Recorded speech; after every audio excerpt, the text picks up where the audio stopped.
Ym Prifysgol Caerdydd rydyn ni eisiau I bob myfyriwr deimlo'n ddiogel, I cael cefnogaeth ac I gael ei glywed. Dyna pam rydyn ni'n cynnig o'r offeryn Adrodd a Chymorth. Mae'r llwyfan ar-lein hwn yn eich galluogi I adrodd pryderon neu ofyn am cymorth, naill ai'n ddienw neu trwy darparu eich manylion cyswllt. Mae'n gyflym, yn syml ac ar gael 24/7.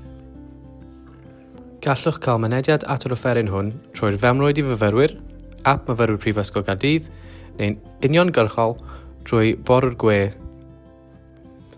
Gallwch defnyddio'r offeryn Adrodd a Chymorth I adrodd unrhyw achos o drais, camdrin neu ymddygiad amriodol.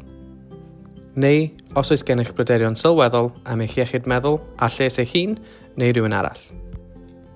Drwy gynnwys eich manylion cyswllt, gallwn gynnig cymorth a chasglu unrhyw wybodaeth ychwanegol angenrheidiol. Ond mae gennych yr opsiwn I aros yn ddienw os ydych chi'n dewis gwneud hynny. Fodd bynnag, nodwch os gwelwch yn dda, os byddwch yn adrodd yn ddienw, ni fyddwn yn gallu cysylltu nôl â chi o gwbl. Beth bynnag fyddwch yn dewis, caiff eich adroddiad ei gymryd o ddifri ac fe gaiff ei drin yn ofalus gan tîm ymyrraeth cefnogi myfyrwyr. Tîm o ymarferwyr arbenigol sydd â wybodaeth fanwl o drama. Os ydych yn rannu wybodaeth ar ran rhywun arall, gofynnwn I chi sicrhau bod caniatâd ganddynt. Fodd bynnag, rydym yn deall y gall fod adegau lle nad yw hyn yn posibl. Ar ôl I chi gwblhau'r ffurflen, bydd cyfle I chi adolygu eich atebion.